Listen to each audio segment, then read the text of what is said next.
There we go. Now we're cruising. Let's shake him, brother. You may you got a different backdrop than last time. Yeah, I'm at my office. I'm actually in my back room. This is where I do exams and all that good stuff. There's no black couch though, so I got you. That's that's probably good. Yeah, indeed. yeah. That's funny, man. So on tonight's episode, we're going to talk about a few things. Number one, the dream practice. And I think everyone kind of has that idea in school, and maybe that idea has shifted from school time to now. And I think our vision changes from, as we go longer into practice. What does your dream practice look like? Well, what's really cool about my practice is my dream practice looks exactly like the practice I'm in now. I've built the practice that I want. I've built my dream practice. But what I have now wasn't what I'd always visualized. And like you said, a lot of times your dream practice changes as you go through life, as you go through school. One of the classes that we had to take in our class, or in chiropractic college there at Parker, was a communications class. It was a pretty good class. Dr. Daniel, I think his name was our instructor, and he had us visualize what we wanted our dream practice to look like in one of the exercises we did. And I had in my mind this, sleek, modern office with all kinds of PT equipment in it and active therapy bays and a couple of chiropractors, a couple of physical therapists that work for me and all kinds of other stuff in there, seeing a high volume of people, being the man about town and being well respected and well known and, wearing the nice shirt and the nice slacks and all that good stuff. And it's funny how that dream evolved. Once you get in practice, you see the real world for what it is and everything else. Things change, and they change drastically sometimes. What about you? It's I think the first chiropractor I went to, he kind of spoiled me in a way, man, because he was very philosophically based and he saw a ton of people and he was fast. And one thing I remember him mentioning at one point, and I don't know if maybe somebody famous said this or if it's, I'm not going to say Sigafus did or BJ or something like that, but he said to me one time, if you're spending more than a minute with a person, you're wasting both your time and theirs. And that's in the adjusting room anyway, obviously. But I thought that was brilliant because it's so dead on. I mean, if you're spending lots and lots of time with people, then you are wasting your time. I mean, you need to get the adjustment and get them back out on the road. And I was actually talking with a guy this past week who, he said, I've got it down to about 10 or 15 minutes now. And I said, what are you doing for 10 or 15 minutes? Like, dude, seriously, like that's insane. But, oh yeah, but I mean, I was guilty of that too. And especially when you're starting out because, frankly, you don't have many people coming in yet. And you're kind of like bored, for lack of better words. I mean, you're kind of clingy to people, but it's like the worst thing you can possibly do is because then they get used to it, right? They get accustomed to that. Yeah. You set that precedent, people start to expect it.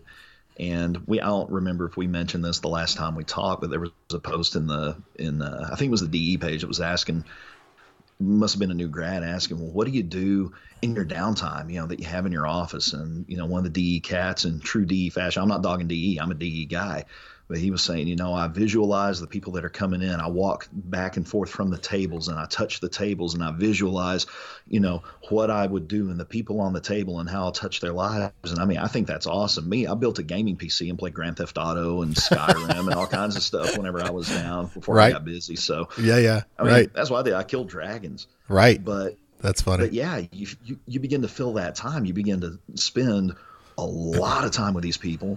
And that's okay. And from a human perspective, from a practice perspective, when you get to where you're seeing 50, 60, 70 people a day, you're not going to be spending as much time with them. You get over 100 a day, and brother, there's no time.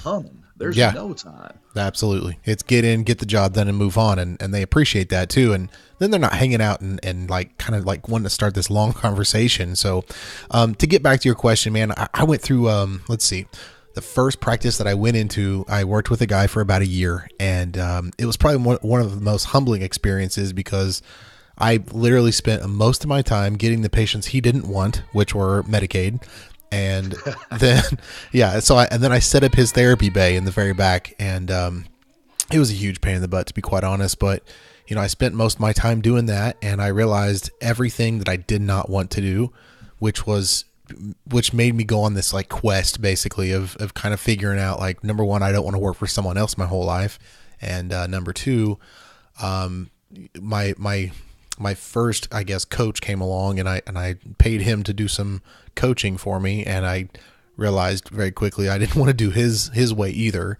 And so, then I started in my practice here in Evansville, and I started out typically like everyone else. I mean, trying kind of doing the same thing as everybody else. And I realized I don't want to do that either. Like, I'm like going, man, I spent a lot of money. I better figure out what the hell I do want to do. Cause absolutely, it's starting to get kind of costly here, and I got to figure out what's up. So, I think my dream practice, man, is being able to generate enough income that, we can take care of people, but at the same time be able to like spend time with the family and take vacations and live life along the way too, Well, absolutely. And I think a lot of people are, it's all income based, which, I think that's not something I'm afraid to talk about either, but it's not just that. It's, you want a happy, like, people like want to be there. Like, it's a fun place. It's not just, it's not just a numbers game or how many people you can fire that week either. It's more of it's a full package.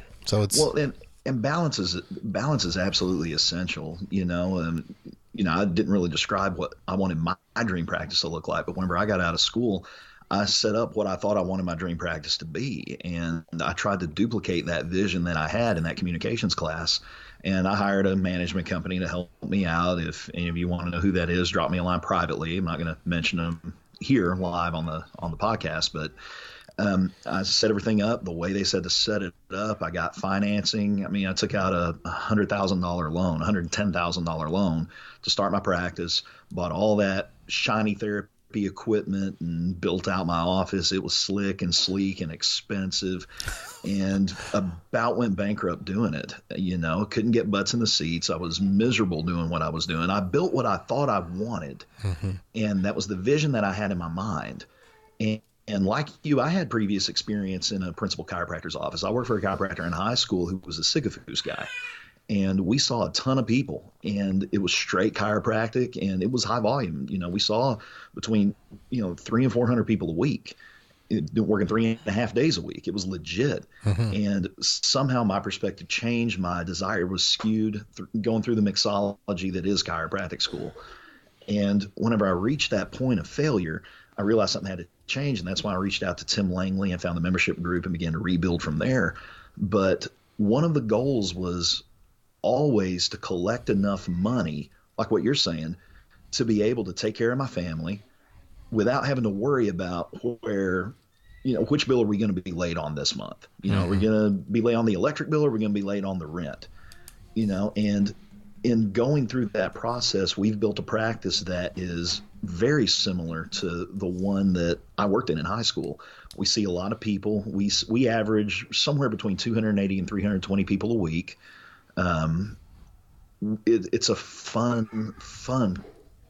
It's a fun day. I mean, I never dread coming to work. Right. I love what I do. And we've grown to the point where I have an office manager now. I have a CA. Without her, I'd be absolutely lost. She gets you spoiled. And, that's one of the great things about the membership practice is you can set it up to run pretty much automatically. You can automate virtually every aspect about it. But having someone in there to help you whenever you start getting busy, that's a game changer. It's money well spent. And we have grown by leaps and bounds, and it's wonderful to be at that point where we are taking vacations. We're not worrying about money. We're not worrying about where our mortgage payment's going to come from or how we're going to afford this or that or the other. And we're making money, which means we're helping people. Yeah. And being able to make more money means we're going to be able to help even more people. And it's amazing to be able to live that dream every day. One thing that you mentioned you threw some numbers out of how many people you're seeing, and I think that's important. But I saw a text earlier from a guy that I was asking him, like, was it you that thought of that, wasting a minute, or if you're, I asked him, were you the one that, was it you or Sig or BJ? Who was that? And he said, hell, I don't know. But he goes, this other guy said, if you're not seeing 1,000 people a week, then you're not, something like you're disapproving let me. I gotta pull it up, man, because it's gonna drive me nuts if I don't have it just right here. Here it is. It'll hit It you says, about 3:00 in the morning. I know, right? Here, yeah. It says, if you're not seeing 1,000 per week, you're not serving God. And I said, man, that's nonsense, because the thing is I think different people have different definitions of high volume. But and to be quite honest, I mean, let's see, Thursday when I went to the office, I have no idea how many people. I have a sign-in sheet up front. They sign in. I have no idea. I didn't even look at it. I mean, at the end of the day, I close the lights or turn the lights off and shut the door and go home. That's it. Like, there's no. Yeah. I don't even worry about the numbers really that come in. The thing that worries me sometimes is when people come in and they lay on the table, and I adjust them, and they walk out, and I said, "Who was that?" Like, I don't even know. I have to go look at this name, and I got to look in the book and see if they're like members or not. Like, I don't even know. I'm like, yeah, whatever. Like, if they snuck in, they snuck in today. Like, I don't even care, whatever. But you get to where you see enough people. That's kind of a good problem to have. Oh, yeah. We had someone come in the other day, and I had to text Kelsey because I encourage her to have her phone nearby for just such an occasion. We have an open concept office. We don't have rooms set aside. I mean, we have the room I'm in now. This is our consultation exam room, but we our adjusting's an open area. It's just one big open area, and it's like that so that you don't get trapped in a room with somebody. I filled in for a buddy of mine who had to take a medical leave in his clinic for a while. I filled in his place, and he has the adjusting room set up, and you get trapped with people, bro. It's crazy. But I had to text Kelsey and ask her, okay, so who is this person? When did they first? Who is this? Right. And she I was like, oh, okay, and it triggered that memory. Right. But going back to what you were talking about the numbers, it's really hard whenever you're just getting going, you're just starting to find your footing, and you just start to think, all right, I'm digging my way out of this hole. I know this is something I experienced going to DE and hearing like what you said. If you're not seeing 1,000 people a week, you're not serving God. Or, you got to see 500 people a week if you want to see high volume, or whatever the number is. Insert whatever number you want. But you start digging your way out of that hole, and you start getting to a point where, it's like, all right, I'm getting some traction. I'm starting to feel good about this. And then you hear someone say that, it just takes all the wind out of your sails. I just thought it was a terrible thing I know that guy said, yeah, that guy's a real D-bag. Well, the thing is, if you can do it and your shoulders are going to hold up for you, then so be it. But at the end of the day, like, that doesn't, 1,000 people, that's great, or 2,000, whatever it is you want to do. But frankly, it doesn't have to be that high. I think there has to be a point where, there's a cutoff as far as, when you're seeing 8 people a day or you're seeing 80. There's definitely a high volume number in there somewhere, but you have to decide that, really. Well, and I think that's the kicker. I think it's easy to lose sight of the mission whenever you focus on all of the other stuff that goes with it. You start focusing so much on numbers, and this kind of happened to me in 2017. We experienced a lot of growth in 2017. It was a really good year for us, but I started focusing so much on the numbers, I began to lose sight of the mission. And one of the things Dr. Sid talked about was you have to have a service hand, you have to have a business hand. And I think that a lot of times we get so wrapped up in the service hand, we sometimes ignore the business hand. And we do that to our peril. To completely, it's one thing to be in a position where you don't really have to focus on the numbers. Mm-hmm. Like there was another thread in another group where some cat was talking about their patient visit average and dollar visit average, and they were asking about that. And I chimed in and I said, I have no idea what my dollar visit average is, and I don't really care. Right. That's really not a metric that applies to a membership style practice. Correct. Am I making enough money to pay my bills? Am I making enough money to put towards retirement? Am I making enough money to put towards savings and still have some fun? If I'm doing that, I'm happy. Right. But there's also negligence. If you're negligent, you're not looking at your bank account, you're not budgeting, you're not checking your budget, you're not looking at what you have going on, you're not planning for the future. That can be problematic. If you say, well, I'm so focused on my service to people, I don't worry about that, and then, well, that's a problem. But if you get so focused on your dollar visit average and patient vision average that your mission begins to become that of serving numbers instead of people, well, then you miss the mark there too. Mm-hmm. I think there's a lot of folks that end up in a more of a survival mode and not a thrive mode, right? So they're just trying to pay the bills, and they're not really in that thrive area. And I think sometimes when it comes down to membership in general, we need to kind of shift our mindset from, that kind of survive mentality and just trying to get through this month or whatever. But we need to put it almost in a way that we're not even concerned where the new patients are coming from. Like, they're coming Yes. anyway, like Absolutely. you don't even have to worry about that. And you mentioned in the last episode where, if no patients come this month, you're fine with that. But at the same time, we always want more, right? I think it's an entrepreneur way Absolutely. to always say that we want to keep on kicking that and see how far we can go, right? So, where do you find most of your new patients do come from? Practically now referrals. Whenever I first opened up, I took out the half page Yellow Pages ad for way too expensive, way too much money. Right. Built the website and, got going on social media, ran radio ads, put it in ads in the newspaper. And you know who reads the newspaper? Old people. Yep. Absolutely. Old people read the paper. And I don't have anything against old people. I love old people, but that's not the kind of person that I truly love taking care of. I'll take care of them. I love them to pieces, but I'd rather take care of younger people, young families, kids, moms to be. That's what I like. But now it's all referrals, bro. I mean, I don't do any external marketing except through Facebook and hopefully pretty soon Instagram. I'm going to holler at you about that later on this week and see if we can't get something going on that, because I hear tell you got some cats that are doing really good with the Instagram stuff. But I'd say probably 80% of my people that I get coming in to see me are referrals. 15% are from Facebook and 5% are from Google searches that find my website. Yeah, fair enough. Yeah, I'm kind of in that same boat, man. For a long time, I have a guy that works. He was in my class in school, and he works just down the road from me. And when he's actually from this town, I'm not. But he, I was asking him when we first got going. I said, "Where are you getting people at?" He's just referrals. And I said, "Man, I don't know anybody." So that's kind of hard to do when you move to a new town. It's very difficult. So, one thing that I kind of have on my paper scratched down was Groupon. And one thing I wanted to kind of, and I don't know your feelings about it, but I'm going to tell you mine real quick, is that we did it for a lot of years, and it will bring you in the cheapest clients you've ever met in your life, because that is the truth. They're tire kickers, and I'm going to tell folks that are on this, listening to this today, don't do that. That's not the type of people you really want coming in your front door.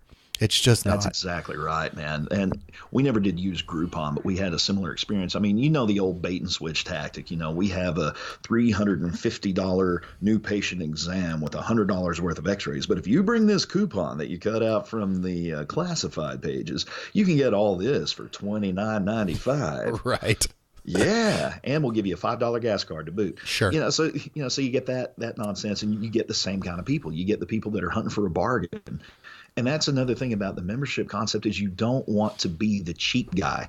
You want to be the guy that provides exceptional value. You provide the most high-end, high-class chiropractic experience someone can get in your town, but you do so at a price that makes sense, that allows them to utilize it, as Howie says, day after day, month after month, year after year, for the rest of their lives, for themselves and their families. Right. Another thing that, if you want to get out and just organically meet people, that's huge too. For those of you listening to this that are just getting started and you're wondering, well, how do I go out and get referrals? How do I go out and meet people? Do the stuff you like to do. Set up screenings if you have to. Go out there and set up screenings, but don't do it from the perspective of, I'm doing this to get new patients, because if you do that, you're going to be miserable. You're not going to have fun. You're going to put pressure on yourself. You're going to be like, oh my God, if I don't get 10 new patients, I failed. It's a problem. And people can smell that on you. Absolutely. If you're going in there and you're trying to get them and connive and finagle them into coming into your office, they're going to know it. They're going to smell it, and you're going to drive them away. Go out there to meet people. Go out there to shake hands and kiss babies. Be social. Have fun. Right. And enjoy yourself. Do the things you like to do. If you like mountain biking, find a local mountain bike group. Go on rides with them. Get to know those guys and meet them organically. They're going to want to know about you if you're a good person and you're worth knowing about. Do jujitsu. I started doing jujitsu because I wanted to do jujitsu, and I ended up getting several new people from that are still with me to this day after 6.5 years of training. Go to the gym. Do the things you like to do, and organically you'll grow your practice. And because you like to do those things, you're going to get the kind of people that likes those things too. And more than likely, they're going to be the kind of people you like hanging around with. You're going to fill your practice with the type of people you want to take care of, not the tire kickers of the world, not the duds, not the people that they walk through the door and say, oh, great, she's here again. Ooh. Okay, here we go. You're going to minimize those experiences. It's so true, man. I noticed the same thing a couple of years ago. We started doing the real cheap ads like on Facebook, and I've at the beginning of this year, I just like cut everything out and said, look, I'm only going to put up stuff that I really want, that are magnetizing to me, that I would want to do, right? Like I would never go to my dentist and he had like a $15 offer. Like I that'd be the last guy I'd probably go, put him at the very bottom of my list that I'm going to call. Like I don't want to do that. With a DeWalt power drill, and you're going to be wondering, oh Lord, I hope they give me a lot of gas for that. Indeed, yeah. Well, that's the thing, though. You know, like a lot of chiropractors, they anytime you go on your feed, because that's what chiropractors seem to do, is they spend most of their time on social media. You know, that's the whole thing. Is you can't look for that kind of stuff. I mean, that when they're trying to like send, like, we want to be your marketing company and send out $19 ads and get people in your door. Sure, they're going to get people in your door, but they're not going to be quality leads, and you're not going to want that. And you said it, man. You got to get people that like you and trust you, and you're going to go out and do the things you want to go do. I mean, that's brilliant, man. That's a great ticket right there. That's a golden nugget right there. No question. You know, you said, you know, those guys that would be coming in with the $19 ads and whatever else. The problem isn't that they come in. You'll get a lot of people through the door, as you said and as you experienced. The problem is you're going to get a lot of people going out your door too. You're going to have a revolving door. Right. You ain't going to be keeping very many of them, because they're coming in and dropping $20 for their first 2 weeks, or they're dropping, you know, $50 for their first month. And then whenever they find out that your, you know, monthly rate is, you know, $125 a month, that's what mine is now. Or, you know, it's $50 a visit. They're not, well, I don't want to pay that much money. Right. I'm not paying that. Oh, that's expensive. I can't afford that. It's like, well, all right, see you. Deuces, baby. Right. Indeed, man. You know, it's definitely a different mindset, I think, that chiropractors almost have to take, especially the membership chiropractors, when it comes to, you know, like having people in the front door and kind of how they experience their first visit. You know, I think that's an extremely important thing. It gets overlooked a lot, because obviously we all do different first visit type of things, whether it's a scan or a x-ray, or, you know, I know a lot of guys don't do any of that, and it's just all philosophically based. And it all just kind of depends, you know, what you're comfortable with. But I really think that, you know, I think in the past I've seen where you do like a one-on-one. You don't do kind of a group therapy thing or whatever, right? Like a lot of guys do the group meeting. Yeah. Is there a reason that you decided to do that, or is it just a personal choice? Part of it is it's really a personal choice. It's what I like. And, you know, talking about your office procedures, the office procedures in building your dream practice, the procedures you put into place are going to be the drivers that build your practice. And if you have procedures in place that are incongruent with you personally, or it just doesn't sit well with you, listen to that voice within. There's a reason you don't like doing it, or you don't want to do it that way. There's a reason for that. And if you're incongruent with that still small voice, that incongruency is going to lead to chaos down the road. And for me, the group orientation, it's a part of kind of what I want. You know, like you said, you wouldn't ever pick a dentist because they had a $15 Groupon. If I went to a chiropractor and they said, all right, well, we have this class that we do every week, and it's so that we can educate you about what we do, or, you know, whatever the spiel is, it can be an effective way of communicating, and it works for a lot of people. Mm-hmm. I mean, that's what Eddie Robinson does. That's built his practice, and the dude's straight killing it over there in the middle of Tennessee. I mean, he's getting after it. And he did that. He built it with the group orientation. That's what the Godfather, you know, D'Onofrio does. Right. He built a 6-figure practice doing a group orientation. I don't like it. I wouldn't want to go to one. Right. And because I wouldn't want to go to one, I really wouldn't want to hold one either. I don't have a problem getting up and talking in front of people. That's not a problem. But asking them to do that, it just doesn't sit well with me. Again, it's not magnetized to what you would do. It's not the kind of people that would probably also would be like, I'm not into that. I got a soccer game tonight with the kids. I'm not doing that tonight. Yeah, it's way easier for me if they're going through the trouble and they're jumping through the hoops, which are minimal, to make an appointment to come into my office and see me in the first place. That's the best time to give them that orientation. And what we do is so simple. It doesn't take long to give them a 15 minutes, 10 minutes, 15-minute explanation of what we do, what we're looking for, what we're trying to accomplish. Let's get it going. Yeah. And bada bing, bada boom, you got it. You're done. So no group orientation for me, but everybody gets the story on a one-on-one basis Yeah. because it's important. It's critical. Oh yeah, they have to understand it, or they won't be around long anyway, for sure. One of my favorite ones is Reggie's letter N. I guess you're probably familiar with Oh that. yeah.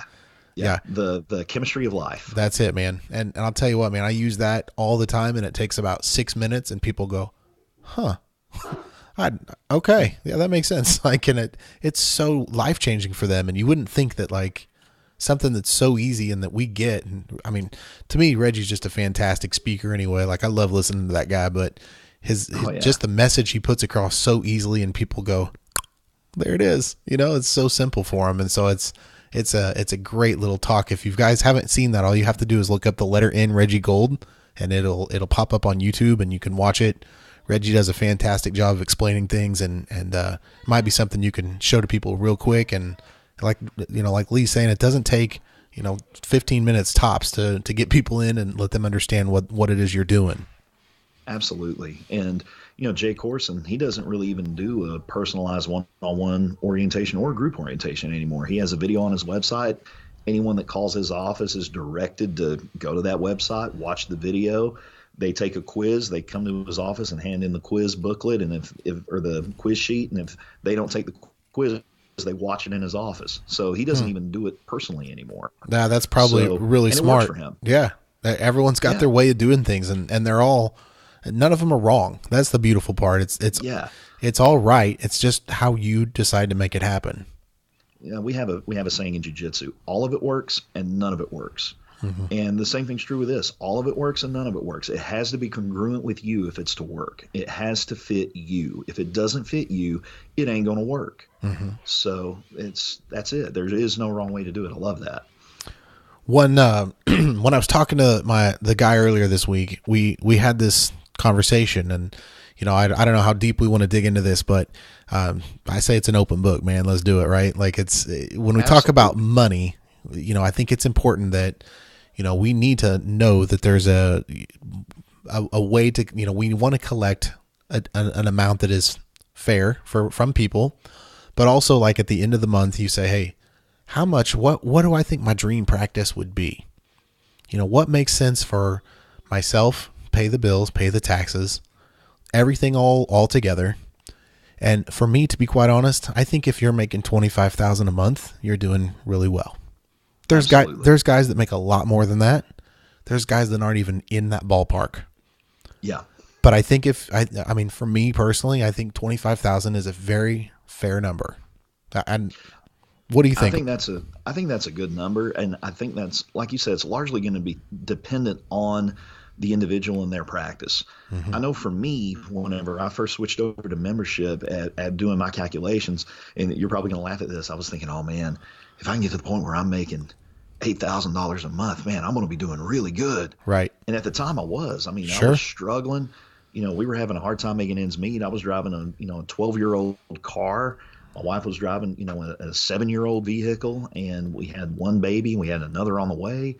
And, you grow to the point though where, you hit $8,000 a month, and you're like, oh, so that's what this. Right. Ooh, this is nice. This is cool. Right. And I mean, we're collecting a little over double that now. For me, my next benchmark is $20,000 a month. That's where I'm wanting to get to. We're approaching that. We're knocking on that door. We're getting pretty close to it. Good. So I'm pretty happy about that. But it's funny how that happens, and this kind of goes into some personal finance stuff. But sometimes you can fall victim to lifestyle creep too, where you start making more money, you start spending more money, and at the end of the month, you're still just as broke as you were. You just have nicer things. So there's a measure of prudence that comes with that as well. Whenever you're figuring out what you want to make, what your dream practice money should be, it should be, what can we use to live comfortably? What can we save? Because saving is important. Without a doubt. I don't buy into the full Dave Ramsey philosophy. I think it's a good philosophy for a 9-to-5er. I don't think it's a great philosophy or a great approach for an entrepreneur, someone running their own business. Totally agree. It's like, I'm going to sell all my stuff and live in a Honda Civic under the overpass, down the street and do that for a few years. That doesn't jive for me.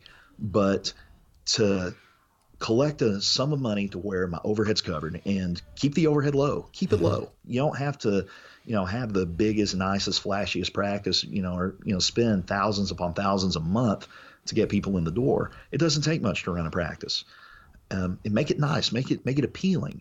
But Right. I think setting your goal, your monetary goal for collections to be something that covers your overhead, something that allows you to live comfortably, maybe even lavishly, maybe even in the lap of luxury in years to come as you build it and continue to build it. That's prudent. For me, from the outset, it was, like I said, it was $8,000 a month. Now, 20,000, I'm not quite at 20 a month, but I'm super comfortable. I'm super happy with where I am, but I've still adjusted that goal upward. And whenever we reach that goal, well, then we're going to turn the dials again to that. That's that what, next goal. and that's what keeps happening. There's no question. One thing that you mentioned, and we can go into some fun finance stuff, because to be honest, I was a Dave Ramsey fan for years, and it was to the point where I'm very analytical, and I think it was driving my wife a little bit crazy, just a little bit crazy. And she'd go into the dollar store and I was, what'd you spend? And she's like, I'm going to kill you if you keep asking me, like, cause and that's the thing is happy life, baby. Exactly. And, we basically, I started kind of researching things and saying, you know what, Dave's got some really good plans in place. Like, he's got some really good stuff, but for the guy, like you said, the 9-to-5 guy, he's really good. For the entrepreneur, you kind of have to think a little bit differently, because your mind needs to keep expanding with stuff and growing. And, the one thing that kind of cracked me up was when we were doing Dave Ramsey, we had our $1,000 emergency fund, and I can't remember if it was like a car, like we needed new tires on a car or something. And it was like $1,000. I was like, oh yeah, tires ain't cheap, baby. What do we do now? We don't have an emergency fund anymore. It's gone. I got to start over on this. And it's like, dang, that sucks, man. Like you don't really want to blow that thing, but at the same time you have to. So, I kind of started looking around, man. And I'm a big fan of the guy named Garrett Gunderson. And if you don't, I've never heard of Garrett. Is that right? Okay. Never have. If you haven't heard of him, you should look him up. Garrett Gunderson. You can YouTube him. He's got all kinds of great stuff. But he's a kind of a big fan, and follow me for just a minute here. If you said, let's just pretend we'll play with a number for a minute. If you said $10,000 is what you brought in, and Garrett basically says, let's take that $10,000 and we're going to take 18% of it. And with that 18% be $1,800, we're going to put it in different folders for like savings, for like what he calls a wealth account, which is kind of like maybe taking the wife out for dinner and maybe buying the glass of wine, not telling her she has to have water that night, like Dave Ramsey would say, or not go out at all. And then there's savings, and there's, basically different buckets that you put the money in. And so that you're paying yourself first. And I can't tell you how important that really is, because at the end of the year, then you actually have money in there saved to set aside. And the other 82%, you're paying your bills with every month, your personal bills. So the nice part about that is that you have these buckets set aside for savings and for spending and for lifestyle, like for vacations, like all that stuff's already been saved up. I wish I would have done this when we first started. Of course, we didn't have any money to play with at that time, but yeah, likewise, man. Yeah. But having never heard of Garrett Gunderson, that's kind of what my wife and I have started doing over the last probably 2 or 3 years, just out of happenstance. It's just something that we just started to do. Yeah. And whenever we started to make a little bit of money and we could afford to actually treat ourselves, I mean, I remember whenever I was able to buy new shoes for myself, for my wife, and for McKinley, our oldest daughter. We didn't have any other kids at that point. I cried. Right. I literally cried tears of joy because I could not afford to buy my family shoes for almost 2 years, man. Isn't that terrible? I mean, you think you went through all that chiropractic school and that torture, right? It was prison for me. I hated that place. Yes. Oh my God, brother. Yes. We're sitting out in the parking lot after, we went into this famous footwear store, and we walk back out to the car. We get in the car, and she sees tears coming down my cheeks. She's like, because I'm not really a crier. Right. Are you okay? Yeah, I'm just so happy right now. It was incredible. But And another thing is sometimes whenever you do without, and sometimes you have to do without out of necessity, and then sometimes you make the choice to do without for a future payoff, and that's sort of Dave Ramsey's. That's his shtick. Right. You're doing without now so that you can have more later, and it's good to do that to a point, but if you do it to the point where, you're living in a Honda Civic and sitting on 2 milk crates and cooking hot dogs over a campfire and eating Spam out of the can, at that point, that's going to begin to fuel that lack mentality that might set in. Yes, and exactly. As you have mentioned before, that's something that can be a problem, especially with chiropractors and a lot of times in the membership model as well, that can fuel that lack mentality. And you add fuel to that fire grows, and that creates more of a lack mentality later, and eventually becomes this vicious cycle you can't escape from. Yeah. Yeah. And sadly, that's where, I think when we started, I said, they're surviving, not thriving. That's that fear place where they're at, and they can't escape it, man. And they get stuck in there. And so the guy asked me earlier this week, he says, well, why so much? When you look at your dream practice and what that financial part of it is, why so much? And he said, you got like high overhead? No, I just want to live life along the way. I want to. Last year at this time, we took the kids to Disney World, and my daughter has not stopped watching YouTube Disney World since that time, man. Like, it's constant. Yeah. But she loves it, and it's like, without that kind of mentality of saying, look, you know what, I'm not scared to take a vacation. Like, take time off from the office. Number one, two, be able to take them somewhere that they're never going to forget. My wife had never been there either. I mean, she's blown away by this, and so, we went and we had a great time, and they're like, when are we going back? This is awesome. And the thing is like, we like to plan our trips ahead now. Like, we know where our next trip's going. So it's, that kind of, that kind of comes with that, like that big dream and knowing where that financial, where that number needs to be and kind of where we're at and how we're going to get there. Something, I've started in the office. And, we just started doing this month, and I really love it. When people come into the office, I basically tell them, say like, listen, I know that, this is all new to you. You've never been to a chiropractor before. Maybe you have. But one thing we do in this office is a trial membership. Our trial membership is basically a membership. We charge a little bit more for it the first month. And really what that's been doing is getting people in the motion of coming in kind of regularly. And it actually just adds to our current memberships. So instead of saying, we have, let's say, just for fun, we'll say 140 memberships now, and we had 12 new people come in this month. Well, now we have 152 memberships, right? So it's like an easy way to get new memberships. But with that, and here's kind of the caveat, I say, listen, at the end of this trial membership, we're going to assume that you want to continue. And if you don't, come talk to me. We'll tear this up. But basically, that just gives them a way to say, I'm assuming they're going to continue with us next month. Well, you're planting that seed already, and I'm stealing that. By the way, we're going to start doing that tomorrow. I think I've got 4 new people on the books for tomorrow. So yeah, I'm doing that. We're walk-in, but we schedule the first visits. Yep. Yeah. So yeah, totally stealing that. I'm telling Kelsey in the morning, okay, so this is what we're doing now. This is how you gotta say it. This is what we're gonna do. All right. Yeah. Okay. Yeah. No, That's it's brilliant, man. It's a beautiful thing. Cause man, people are like, okay, I've only had one guy that said, well, how about I just give you the paper if I want to stay? I was like, well, that's not with the trial membership. That's not how that works. Like, this is how we do it, and this, it makes it so simple. But the beautiful part is, and this is one thing that I have noticed is if you do want to do, because BJ talks about doing, go to bed, early to rise, work like hell and advertise. Yeah. Now, the beautiful part is we don't do a whole lot of advertising anymore because most of our stuff is on Instagram, on YouTube. We have a ton of Google reviews, which I think is huge. We'll talk about that on another show. Yeah.